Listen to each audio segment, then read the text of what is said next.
Welkom bij het tweede gedeelte na de pauze. Het wordt zoals aangekondigd wat informeler. Dat betekent dat u gerust even tussendoor lekker even een drankje bij de bar kan gaan halen. Maar het verzoek is om dan wel weer te gaan zitten.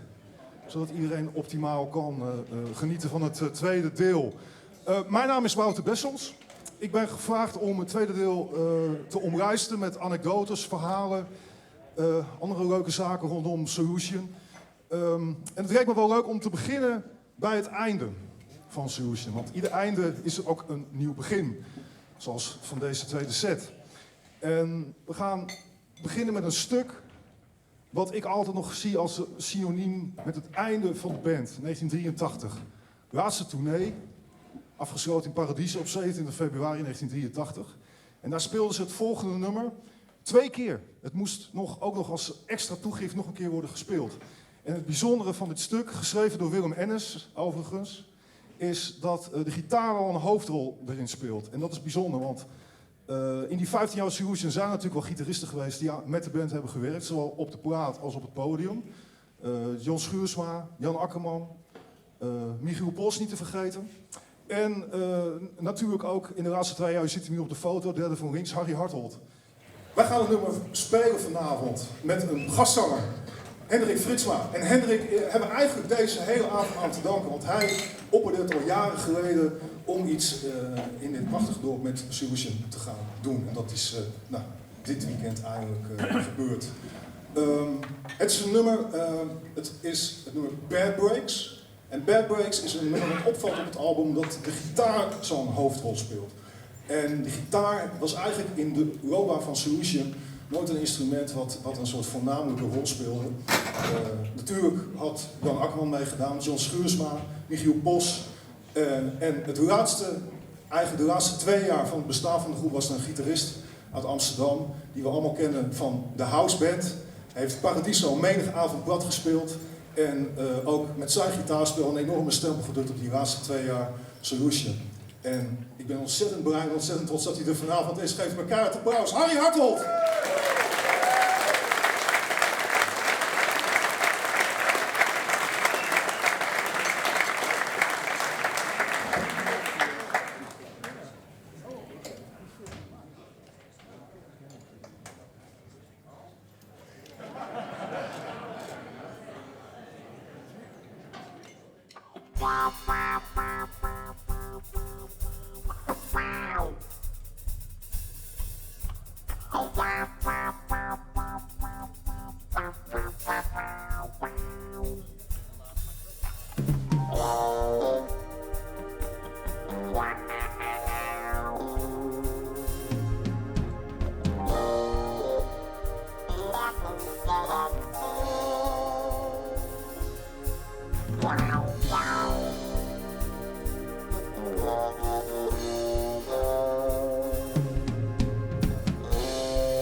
Working on a night shift.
dog in a hole.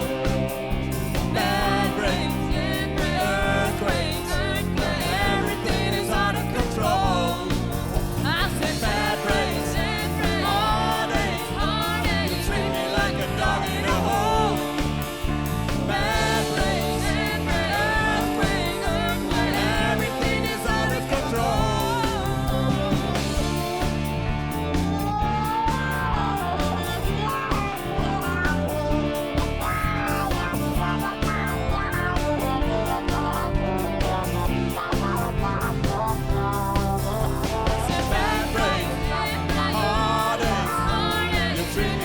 Dog in a hole. Bad brains, earthquakes, everything is out of control. I said bad brains.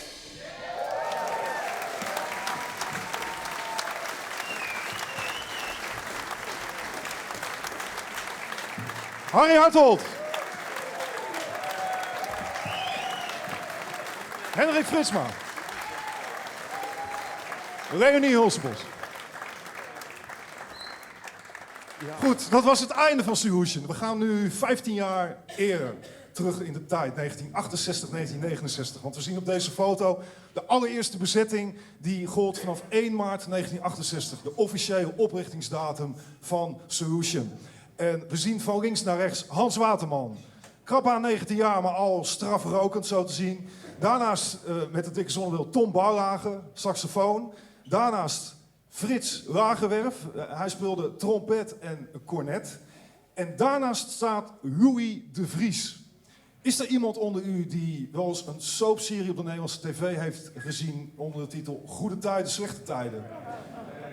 Ja, begin jaren 90.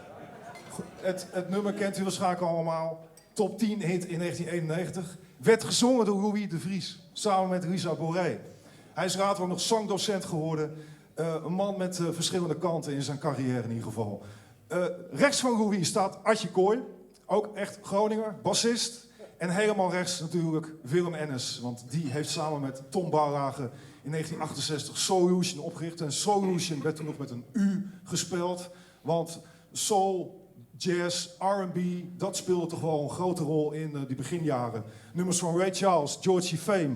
Het was echt een best wel net orkest.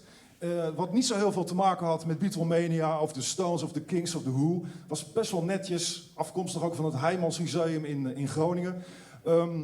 Solution in die eerste jaren. Vervolgens krimpte de bezetting wat in. En toen bleef Ad, Frits en Louis verdwenen. En dan hebben we, deze foto is van ongeveer eind 1969. Toen was Solution een kwartet. En vervolgens in 1970, in de zomer van 1970, veranderde de bezetting wederom. En toen kwam ene Peter van der Zanden om de hoek kijken. We zien hem hier tweede van links. En Peter, dat markeert de eerste link van Solution met Focus. Want Peter speelde, voordat hij bij Solution kwam, 3 maanden bij Focus. Hij volgde daar Martijn Dreesder op. Dat was de oorspronkelijke bassist. Die werd gek. Die gooide op een gegeven moment met zijn mooie Rickenbacker bas door de studio heen. En daar hadden Jan Akkerman en Thijs weer niet zo heel veel zin in. Dus Peter kwam op de hoek kijken. En Peter heeft een paar maanden bij Focus gespeeld. Paste niet helemaal in die band. En stapte over naar Solution. Een andere mooie link natuurlijk is dat daarmee ook de link met Focus is gelegd. Wetende dat Divergence natuurlijk toen in die jaren al werd gespeeld. Tom Bouwlagen in Groningen woonde en vaak onderweg Breit Thijs van Weer op de woonboot in Amsterdam bleef slapen. En op een ochtend speelde Tom achter de piano het thema van Divergence. En Thijs vond dat volgens de overlevering zo mooi dat hij zei van, wat is dat mooi voor een mooi stukje? Ik wil dat eigenlijk wel gebruiken voor Focus. Hij was toen met Jan Akkerman bezig om Eruption te maken, de lange kant 2 van het album Moving Waves. En zo kon het gebeuren dat Divergence van Solution Tommy van Focus werd. De bands bleven altijd vrij verwant aan elkaar, zeker in die beginjaren. We zien hier nog een foto ook met Peter. Peter bleef ook niet lang bij Solution, was geen blijvertje. Hij werd in de zomer van 1971 opgevolgd door de man die we hier midden zien staan, Guus Willemsen. En Guus was iemand met al een behoorlijke staat van dienst in de muziek. Hij zat met Cas Lux in de band Truce, echt een Utrechtse band. Hij speelde al met Rob Hoeken in diens band, dus echt ook wel de Bruce ook wel. En Guus was niet alleen een hele goede bassist, maar ook een ongelooflijke goede zanger. En dat was ook nou net wat Solution wilde. Inmiddels zonder u. Het eerste album kwam uit in de zomer van 1971. En daarop is nog niet zo heel veel zang te horen. Het is nog met Peter van der Zanden gemaakt. Zappa, Soft Machine, maar ook John Coltrane. De jazz is op deze plaat vrij dichtbij, om de hoek. Ander iets moois, in die jaren met Guus. 15 juli 1971, het allereerste optreden wat Guus meedeed met Solution. Vond plaats hier in Friesland, in de Staniastraat in Oenkerk. Maar als ik zeg Oenkerk, want... In het Fries is het Oentjerk. Want wat gebeurde daar? Guus Willemsen en Hans Waterman riepen Joe Walsh tegen het lijf. En Joe Walsh, Amerikaanse gitarist, zat in de James Gang. Hij wilde een nieuwe band beginnen. En hij vroeg Guus en Hans, wil je mee naar Amerika? Gaan we een band beginnen? Hebben ze niet gedaan. 5 jaar later stapte Joe Walsh over naar de Eagles. Wie weet wat er allemaal was gebeurd in die tussenliggende jaren. Want Hans en Guus die geloofden in Solution als band op dat moment. Het tweede album was net uit, Divergence. En er werd flink opgetreden. Engelse tournee werd er gemaakt, tournee door Denemarken. En op een gegeven moment, begin 73, kreeg Guus in de gaten dat Tom en Willem de leeftijd van 25 naderden. En nu toch wel de limiet van de dienstplicht begon aan te dringen. En Guus dacht, ja, ik heb een gezin, ik heb 2 gezin te onderhouden, ik heb 2 kinderen, ik ben getrouwd. Ik wil wat meer zekerheid in mijn leven hebben. Dus hij stapte uit die groep, een week voor de tweede Engelse tournee. En hij werd opgevolgd door Jaap van Eyck. En die heeft zo'n beetje in die jaren in alle Nederlandse bands gezeten. We zien niet meer op de foto, tweede van links. Jaap was ook geen bruivertje, want die hopte natuurlijk weer na een paar maanden naar een andere band. Toen kwam Adrie Kreunen om de hoek kijken bij Solution. Zien hier helemaal links in de zomer van 1973. Fantastische bassist, speelde ook fretloos.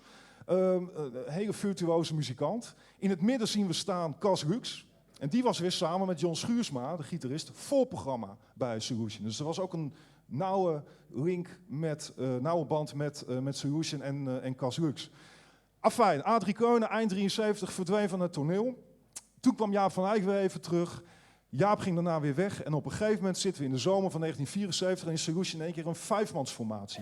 We zien hier een foto, gemaakt in het Sterrenbos in Groningen. In augustus 74, een benefiet voor het dan net afgebrande jongerencentrum Chappaqua, waar Solution uiteraard het nummer naar heeft vernoemd. In de band zaten toen Michiel Pos en Guus Willemsen. Guus was gewoon weer teruggevraagd. Die was met Michiel, net als wat Cas en John Schuursma deden, voorprogramma bij Solution. En die brachten ook echt compactere liedjes, compactere ideeën in. En samen werd er veel opgetreden. En toen kwam er een moment in de geschiedenis in 1974 van Solution dat heel belangrijk is geweest. Want de uitnodiging voor het VARA-tv-programma Nee, de Popscene. En wie liep daar rond? Gus Dudgeon. Beroemde Engelse producer in die jaren. Met Elton John natuurlijk veel platen gemaakt. Daarvoor al met Eric Clapton en John Mayall en de Bluesbreakers. Dat was me er eentje. En Gus Dudgeon die had een label, was die begonnen met Elton John en John Reid, Rocket Records. En hij zei doodleuk tegen de band, jullie krijgen een contract, ik wil jullie meenemen naar Engeland en we gaan een plaat opnemen. En dat album werd het derde album Gordon Bleu. En dat is opgenomen in mei, juni 1975. En wat nou zo mooi is, wat ik hier bij mij heb, is de originele mastertape van Gordon Bleu. Kant 2. Dit is bijzonder, want van deze band zijn eigenlijk alle exemplaren af die er in de loop der jaren zijn geperst. Vind ik altijd wel heel bijzonder. Dit is eigenlijk de bron voor alle exemplaren van Gordon Bleu geweest. En dit is de tape van kant 2. En u ziet het waarschijnlijk niet zo heel goed, maar het tweede nummer van kant 2 heet Labyrinth. En de kenners onder u, even, wie heeft Gordon Bleu thuis in de kast staan? Ja. Dat is misschien ook wel het beste album van de band, hè? Daar staat Labyrinth. En dat is een nummer wat ook al daarvoor Finger Ease heette, vingeroefening. Een nummer wat jarenlang al gespeeld werd.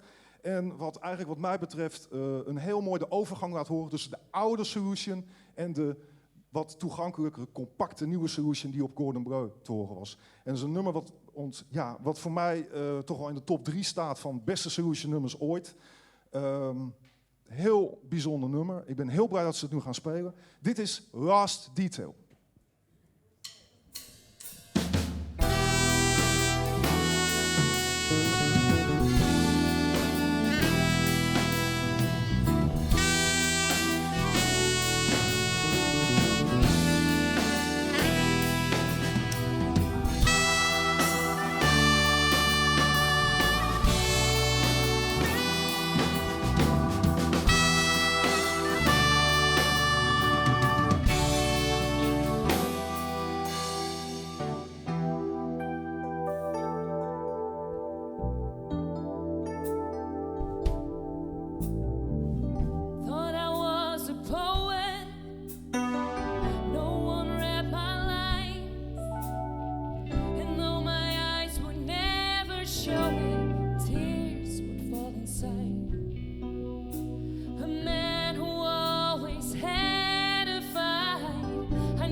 Berber de Boer.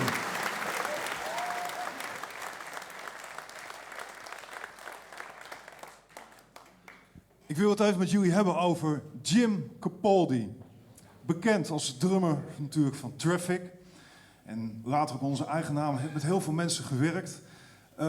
Jim en Solution. Jim Capaldi heeft het 6e en laatste album van Solution geproduceerd, Runaway. En we zien hem hier in de studio, in de demo-studio in Driebergen. De Triple Sound Studio staan naast Tom Barlage. En naast Tom Barlage, de oplettende kijker, ziet er een enorme stapel aan multitrack, meer sporenbanden liggen, waar ongetwijfeld het nieuwe materiaal van de band op staat. Wat ze met Jim Capaldi hebben gemaakt. Jim Capaldi was co-producer. Hij heeft samen met Solution het laatste album kleur gegeven en vorm gegeven.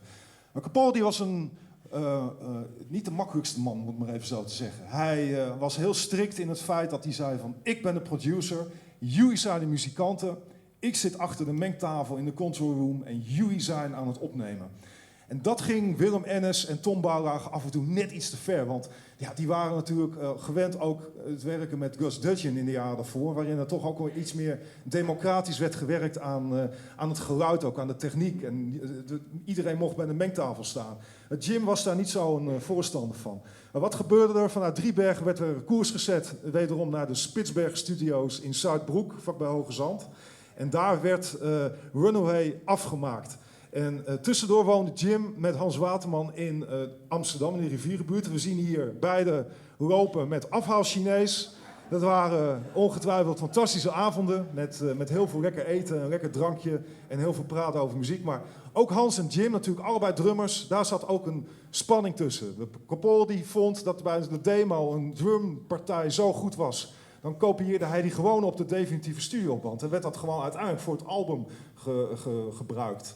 En dat vond Hans af en toe net iets te ver gaan. Die wilde eigenlijk die partij weer perfectioneren. Maar Jim vond het vaak gewoon goed genoeg. Het mocht gewoon een beetje rafelrandjes hebben. Ondanks zijn perfectionisme. En we zien hier een foto gemaakt in de Spitsberg Studio's. Met Jim en daarachter Willem. En Tom, ook nog strafrokend, hangend over het mengpaneel. Werkend aan de Runaway sessies. En wat leuk is dat ik hier het originele tourjasje heb van Tom uit de laatste jaren van Solution. Dat heeft hij gebruikt en dat is heel leuk dat we dat hier hebben. Maar wat nog veel leuker is dat ik eergisteren een appje kreeg uit Frankrijk met de volgende boodschap. Hallo beste muziekvrienden. Helaas kan ik er vanavond niet bij zijn. Ik heb via jullie site al wat meegekregen. En ik moet zeggen, het klinkt allemaal heel veelbelovend en het ziet er heel goed uit. Ik weet dan ook zeker dat het een prachtige avond gaat worden. En ik wil dan ook besluiten met te zeggen, zet hem op, toi toi toi en vooral veel plezier. Tom Barlage. We gaan nu een stuk doen van het album Runaway, waar we het net over hadden. En dat is een nummer wat Jim Capaldi af en toe tokkelde op de gitaar van Guus Willemsen tussen de sessies door. En Guus die wilde weten, wat ben je nou eigenlijk aan het spelen? Wat is dat voor liedje? En dat was bleek later een liedje te zijn van de Australian Crawl, een Australische band. Een nummer geschreven door 3 Australiërs, Sean Higgins en Guy en Bill McDonough. En dat is in Nederland vrij onbekende band gebleven. Maar dankzij Solution heeft dit nummer toch wel wat bekendheid gekregen. Het is nog een single geweest zelfs, in 1982. En Solution heeft het zelfs nog geplaybacked bij Nederland Muziekland. Dat gaat deze band hier niet doen. Dat is allemaal lekker live vandaag. Dit is Downhearted.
Broken dreams that never really started.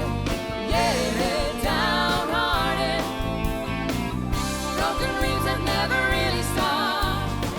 I know that I will never be the same, but nothing I can do.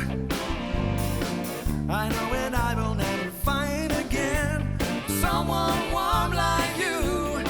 Well, I love you when the sun's shining, I love you when the fall.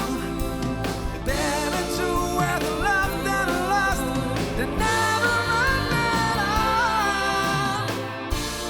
Downhearted. Broken dreams that never really started. Yeah, downhearted. Broken dreams that never really start. Downhearted. Broken dreams that never really started. Yeah, downhearted. Broken dreams that never really start.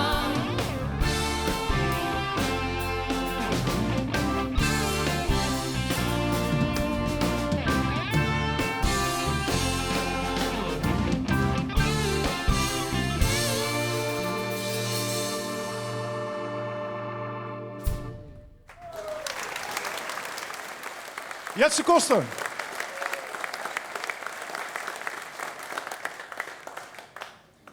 Het Engelse avontuur van Solution begon met Cordon Bleu eind 1975. En daarna kreeg de band toch wel wat meer voet aan wal in Engeland. Ze gingen er een mooie tournee maken van een week of 4 samen met Gentle Giant. Dat is in die jaren een vrij complexe en zeer vermaarde progressieve rockgroep. Echt voor de muziek, echt voor de fijnproevers. En we zien hier een foto na afloop van die tournee gemaakt op het vliegveld van Manchester. Met wat vermoeide gezichten, maar ongetwijfeld na afloop van een zeer voldane tournee.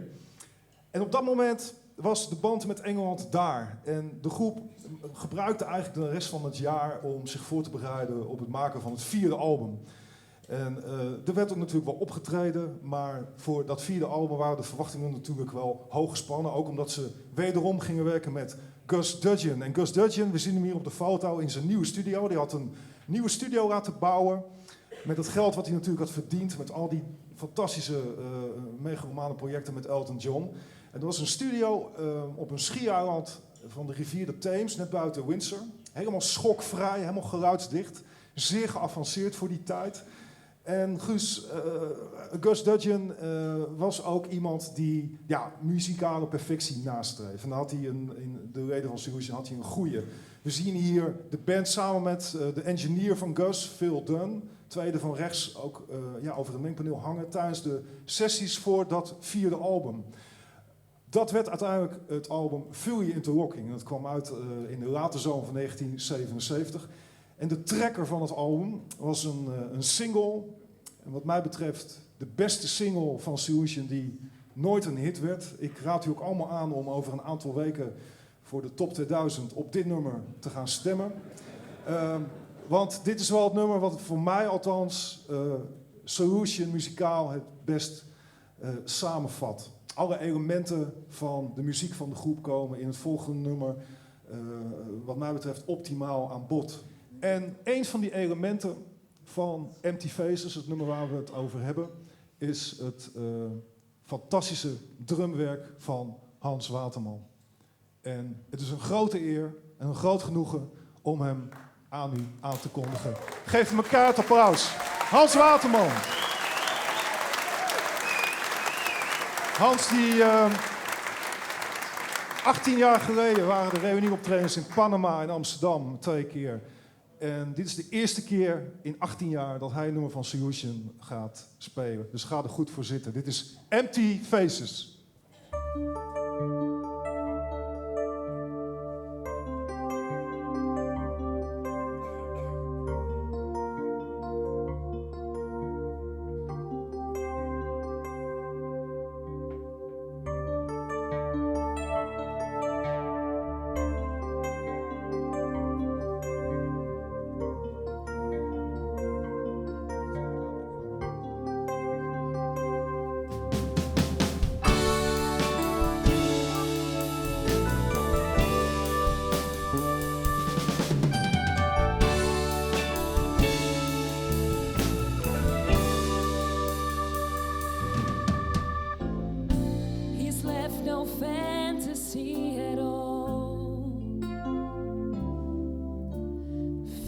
feeling insecure to everyone outside his world. His word has lost its meaning. Everybody's screaming he's lost and never finds his way back home again. All the power he's got left, well, it seems to disappear, 'cause no one helps him out. Right or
Ja, soms zijn er van die dingen waarvan je hoopt dat ze ooit nog gaan gebeuren.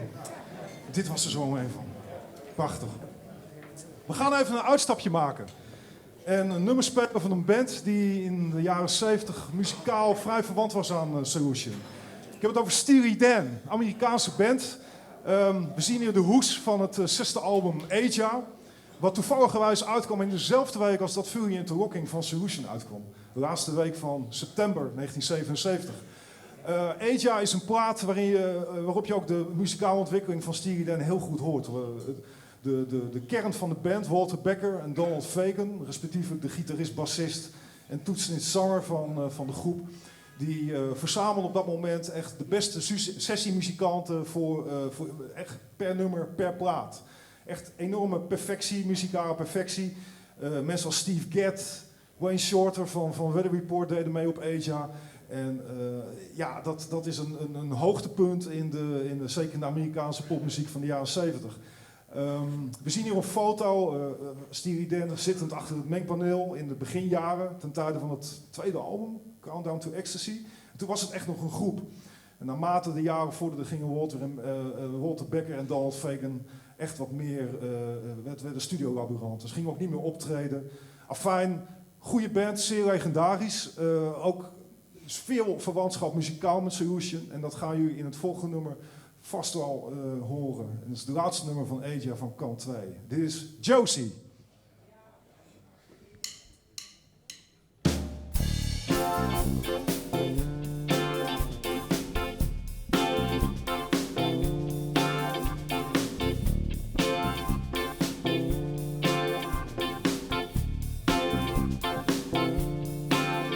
Gonna break up the hedge and Hooters when Josie comes home.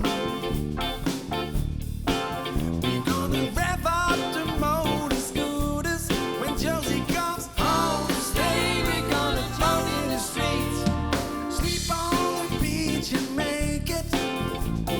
Throw down the gym till the girls say when. Lay down the law and break it when Josie comes home. When Josie comes home, so good. She's the pride of the neighborhood. She's the wrong flame, not why. She prays like a woman with her eyes on fire.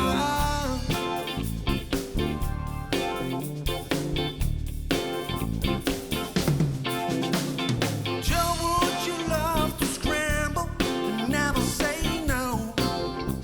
No. Shine up the battle apple and shake it all down. Tonight we're gonna mix in the streets, streak out the stroke at midnight. Throw down the girl and the bells say when. Lay down the law and break it when Josie comes home. When Josie comes home, so bad. She's the best friend he ever had.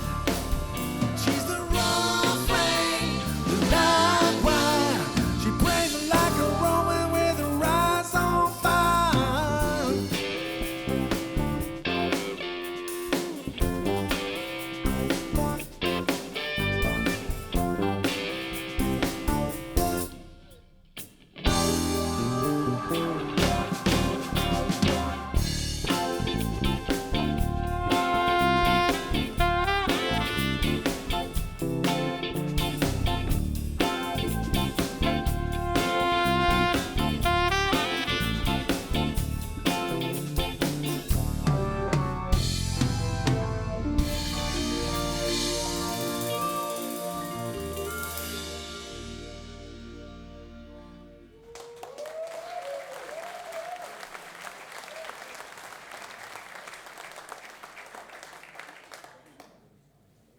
Josie was dat. Terug naar Solution. Het Engelse avontuur duurt pak een beet 3,5 jaar. En dan ziet de groep in dat het Engeland toch niet datgene heeft gebracht wat ze wilden. Verder komen qua populariteit, financieel, zakelijk gezien. Het ging er allemaal niet te best aan toe in de loop van 1978. En ze besluiten nieuwe mensen in de armen te nemen. Willem de Bois. En die koopt ze af van Rocket en brengt ze onder bij CBS in Nederland. Dat betekent terug naar de Groningse kraai. Maar ook terug naar Utrecht, de woonplaats van Guus Willemsen. Want die heeft een studio gestart samen met Paul Post, de Rose Garden Studio. En daar wordt eigenlijk in de loop van 1978 en 1979 de basis gelegd voor het 5e album van Solution. En ze hoeven in zo'n eigen studio niet op de klok te kijken verder. Ze kunnen alle tijd nemen om aan het nieuwe materiaal te werken. Er wordt ook in dat jaar, begin 1979, opgetreden. Niet zoveel als in de jaren daarvoor. Het ligt toch op studiovlak waar de concentratie naar uitgaat. Maar ze hebben een hele mooie aanbieding gekregen om in Istanbul, in een operagebouw, 2 concerten te geven. Op uitnodiging van de Nederlandse ambassade. Voor Nederlanders die wonen en werken in Turkije. En tijdens die concerten spelen ze voor het eerst een aantal nummers die op het 5e album terecht zouden komen. Het 5e album It's Only Just Begun. En een van die nummers, u hoorde het net al in de eerste helft van de voorstelling, is in een vertaling van Paul de Leeuw uitgekomen in de jaren 90, 100 woorden. Paul de Leeuw had het niet zo vertaald, dat deed Coot van Doesburg. En Guus Willemsen was not amused over die vertaling. En ik ga u voorlezen wat Guus over die vertaling heeft gezegd. Een belachelijk slechte vertaling en een auteursrechtelijke misstap van mijn toenmalige uitgever, die de vertaalster een percentage van mijn deel van de auteursrechten meende te moeten geven. Ergo, een componist zou een embargo moeten kunnen uitspreken over een cover als deze niet aan de minimale kwaliteitseisen voldoet. Wij gaan dat nummer nu voor u brengen in een mooie duetversie. Dit is het origineel, 100 Words.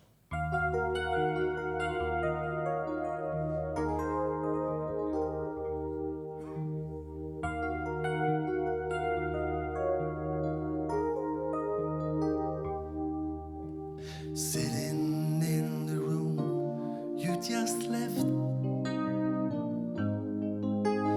thinking of the things you just said to me.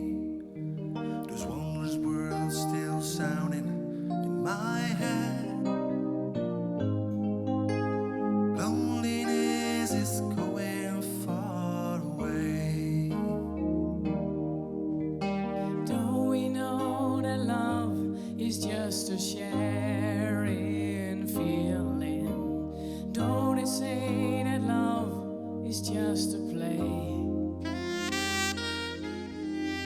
You know all the rules, and that is making it not easier for me.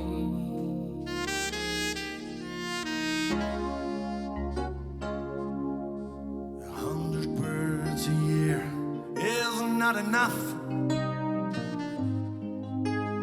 when you're not around to hold me tight. I wonder if I can make it through the night. Only one decision can help. Then I can say the things I want to say to you. I hardly can explain the crazy things I do. I fly instead of walking. I sing instead of talking. Tomorrow I can hold her. Tomorrow I have told her I have to tell the world I'm dreaming of her.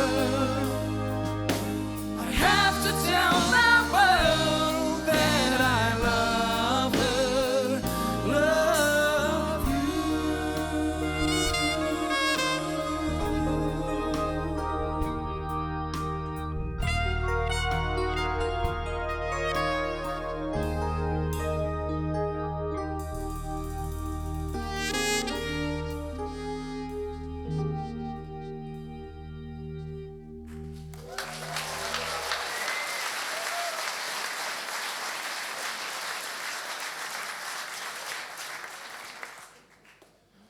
Ja, wat als?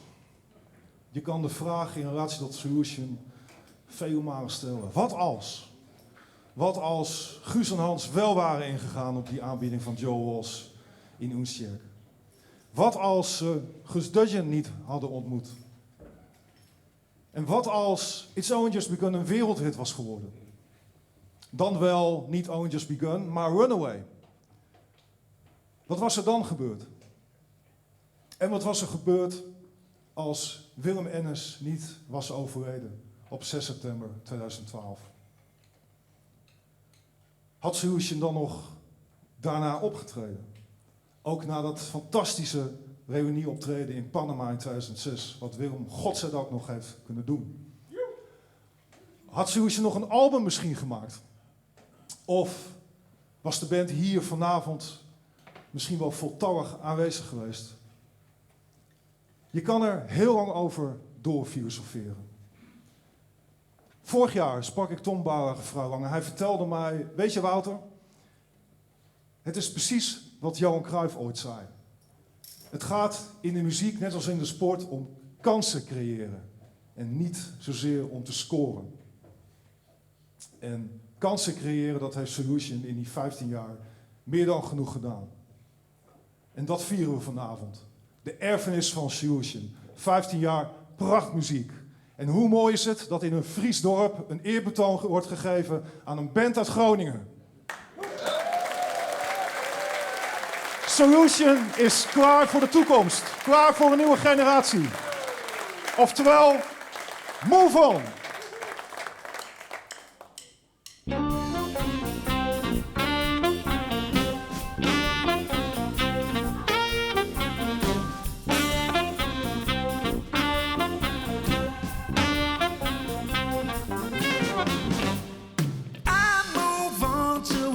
Place.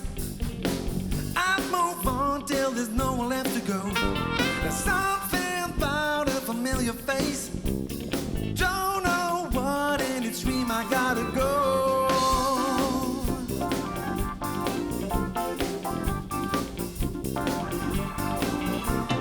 I think I'm gonna lose myself.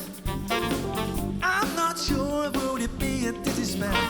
Slowly sliding into the purple world, laying here in the side is wishing well, and my heart is a lonely hunter, searching in its wilderness.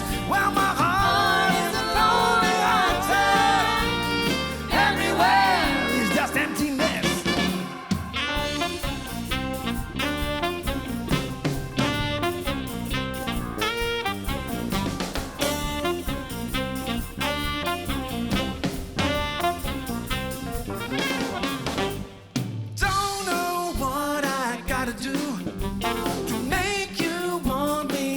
I want you. There's no answer for the way you look. All I find is empty pages in the book, and my heart is a lonely hunter, searching in its wilderness. Well, my heart is a lonely hunter, everywhere is just emptiness.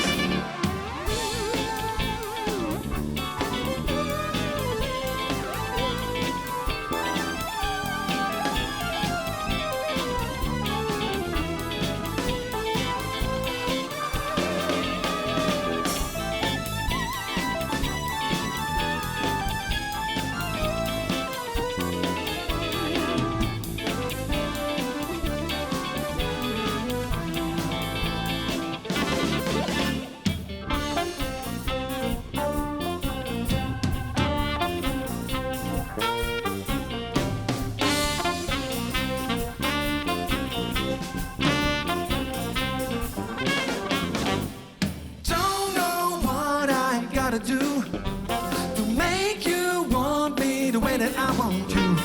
There's no answer for the way you look.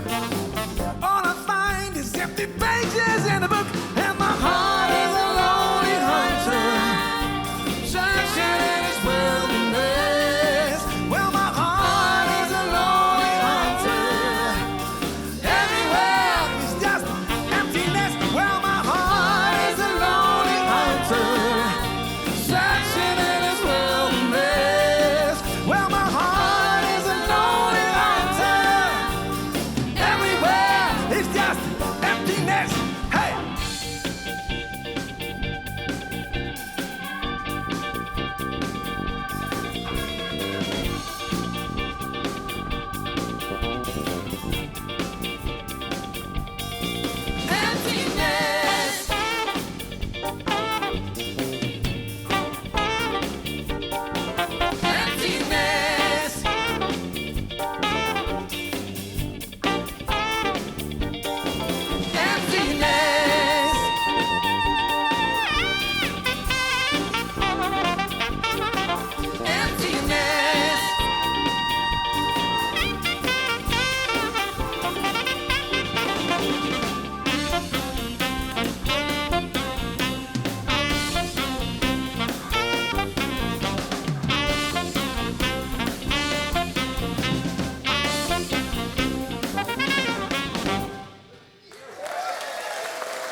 gaan jullie eens eventjes terug naar jullie plaatsen, want ik ga natuurlijk deze geweldige band en muzikanten nog even aan u voorstellen. Geef ze een kaart applaus. Berbe de Boer. Leonie Hulsebos. Jetse Koster. Helemaal achteraan Gerrit Hager. Jasper Thijsma. Peter Funke. Titus Steegstra. Willem Pen. En Jan Thijsma.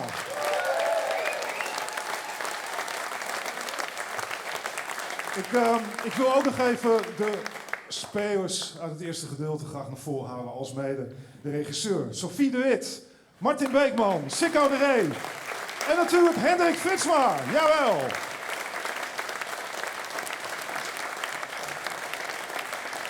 Hendrik, waar ben je? Ah, daar is hij! Hey!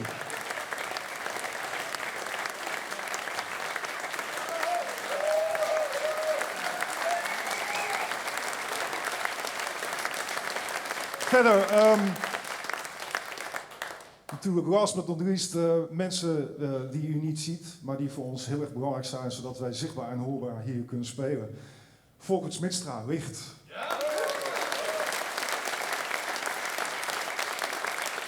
En hou de handen gerust op elkaar voor Martijn Embrenghoff, geluid.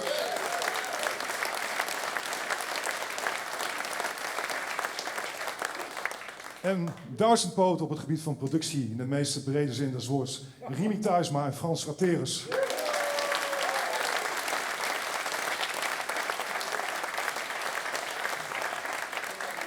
En niet te vergeten, voor het veegje en het poedertje. Ipi Kerkstra en Gerda Pol, zij deden de smink.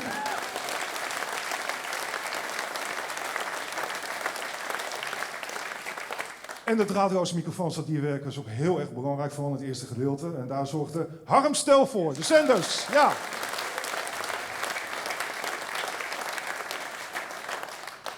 En zeker last but not least, Harry Hartold, Hans Waterman! Oerleden, 15 jaar Solution.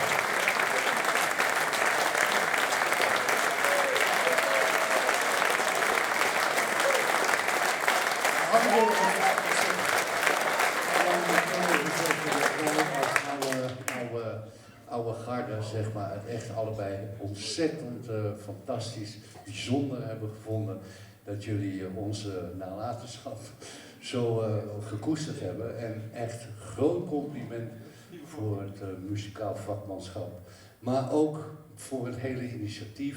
Ik denk dat Jan Thijsma daar ook wel heel instrumenteel is geweest. En natuurlijk als laatste de sympathieke presentator Wouter Wessels.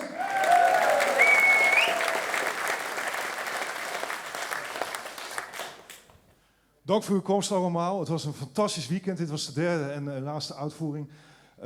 Wel thuis voor straks, maar natuurlijk niet zonder dat ze er nog eentje gaan doen, of niet? En wat ik gisteravond ook al zei, wie mee wil doen, die doet maar lekker mee. Runaway. Mag ik ook nog een applaus voor Wouter?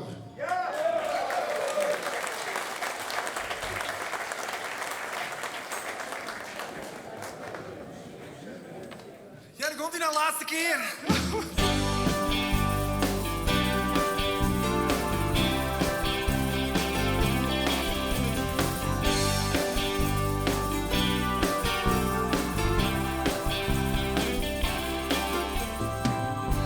Johnny was a rebel child, way before his time.